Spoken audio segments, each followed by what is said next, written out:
A Cúpula da Paz para a Ucrânia foi realizada no Lago Lucerna, na Suíça, entre os dias 15 e 16 de junho. O que chamou a atenção foi a clara ausência da China e da Rússia no evento. A China rejeitou o convite suíço e levantou ainda mais as preocupações da possibilidade de que Pequim e Moscou apresentarão a sua própria proposta de paz apoiada por estados não ocidentais, como o mundo árabe.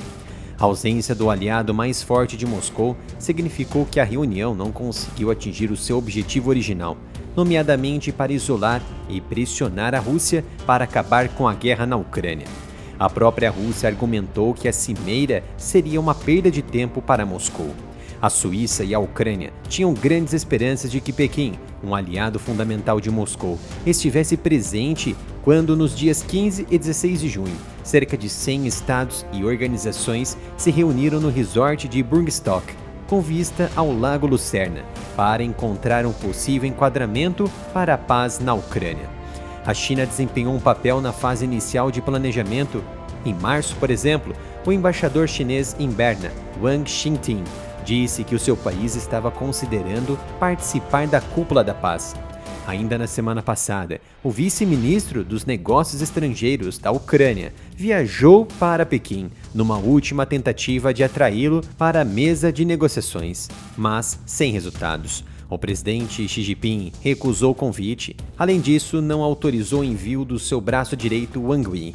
A China nem sequer enviou um representante de baixo nível. Um porta-voz do Ministério dos Negócios Estrangeiros chinês citou a clara discrepância entre os preparativos da cimeira e os requisitos da China, nomeadamente que a Rússia esteja presente. Ou seja, para iniciar um estado de negociação, é preciso as partes presentes. A China exerce enorme influência e importância em Moscou. Em meados do segundo semestre de 2022, quando a Rússia estava passando por grandes dificuldades no campo de batalha, os Estados Unidos pediram ajuda para a China, na tentativa de dissuadir a Rússia em não realizar um ataque nuclear contra a Ucrânia.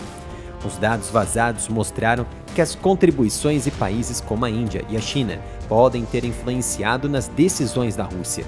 A Suíça conseguiu convencer poucos países africanos e asiáticos a participarem do evento. Um sinal claro de que a reunião estava empurrando importantes nações não ocidentais em direção a Moscou.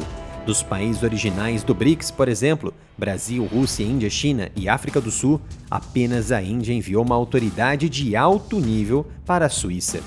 Depois que a recusa chinesa se tornou pública, o presidente ucraniano Zelensky acusou o país de ajudar a Rússia ao pressionar outros países a não participarem da reunião, uma alegação que a potência asiática rejeitou.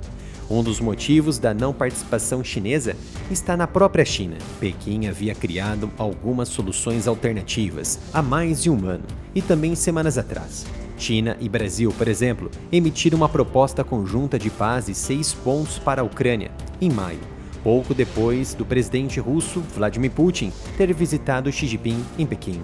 Entre os 6 pontos está o apelo a uma conferência de paz no momento apropriado, que traga ambas as partes à mesa de discussão. Xi Jinping disse que a China está preparada para organizar tal evento. A proposta conjunta segue o plano de 12 pontos da China, anunciado em março de 2023, para acabar com a guerra, que continha poucos detalhes. Ainda no mês passado, Putin elogiou os princípios de paz da China, dizendo à agência de notícias Xinhua que Pequim verdadeiramente compreende as causas profundas da guerra e o seu significado geopolítico global. O último plano chinês apenas reforça as preocupações da Ucrânia de que a Rússia e a China possam convencer importantes países não ocidentais em apoiar uma proposta de paz para contrariar a fórmula de Zelensky. Uma proposta que afirmaria mais ou menos abertamente o direito da Rússia de manter o seu território que conquistou. Um dos objetivos da Ucrânia em qualquer processo de paz, pelo contrário, é a restauração de sua plena integridade territorial.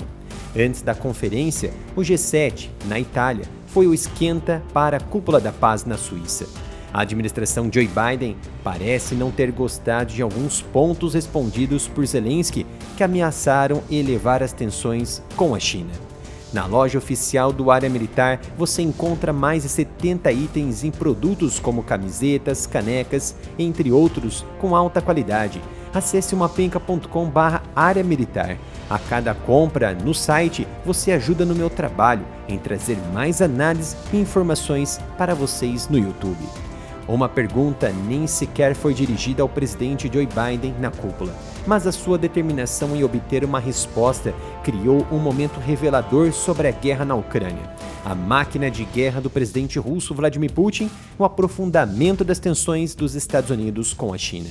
O presidente ucraniano foi questionado na conferência de imprensa do G7, ocorrido na Itália, na semana passada, sobre se a China estava vendendo armas à Rússia para sua utilização na guerra. Biden, que estava ao lado de Zelensky, esperava que Zelensky dissesse que o presidente Xi Jinping lhe disse que não o faria, antes de fazer um discurso de despedida e encerrar o evento. Abre aspas para Zelensky. A propósito, a China não fornece armas, mas sim a capacidade de produzir essas armas e a tecnologia disponível para fazê-las. Então, está, de fato, ajudando a Rússia. Feche aspas. O comentário pareceu sinalizar um tom endurecido em relação a Pequim, após meses de advertências dos Estados Unidos de que não deveria ajudar os seus amigos em Moscou durante a guerra. O secretário da OTAN, Jens Stoltenberg, reforçou a nova linha dura durante uma visita a Washington na segunda-feira, 17 de junho, que incluiu negociações no Salão Oval com Biden. É claro que a resposta de Zelensky não agradou a Casa Branca. Foi então que Zelensky fez uma leitura acertada e mais forte sobre a China. Disse que o presidente Xi Jinping, de forma pública, tentou criar a impressão de que está ficando em segundo plano neste conflito para evitar sanções e manter o fluxo comercial.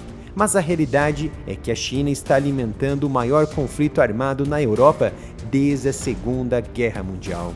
Desde o início do conflito, por exemplo, a China se tornou um importante consumidor de petróleo e gás russo, à medida em que os países ocidentais aplicaram sanções pesadas contra Moscou pela sua invasão na Ucrânia.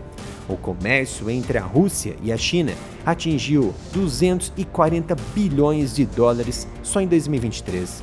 A China é agora o maior parceiro comercial e muito mais importante da Rússia, fornecendo bens que vão desde automóveis a vestuários e principalmente componentes cruciais na produção de mísseis de alta precisão da Rússia, que os utilizam para suas operações aéreas em toda a Ucrânia, principalmente na nova frente criada na região norte e nordeste ucraniana, onde as tropas russas e ucranianas estão travando duras batalhas para não perderem posições ou avançarem em direção a Kharkiv. Após o área militar sofrer penalizações por apresentar análise sobre geopolítica e guerra, criei um novo canal, o Analytics, e chegamos a 10 mil inscritos. Então conto com a sua presença também, se inscrevendo e ativando as notificações.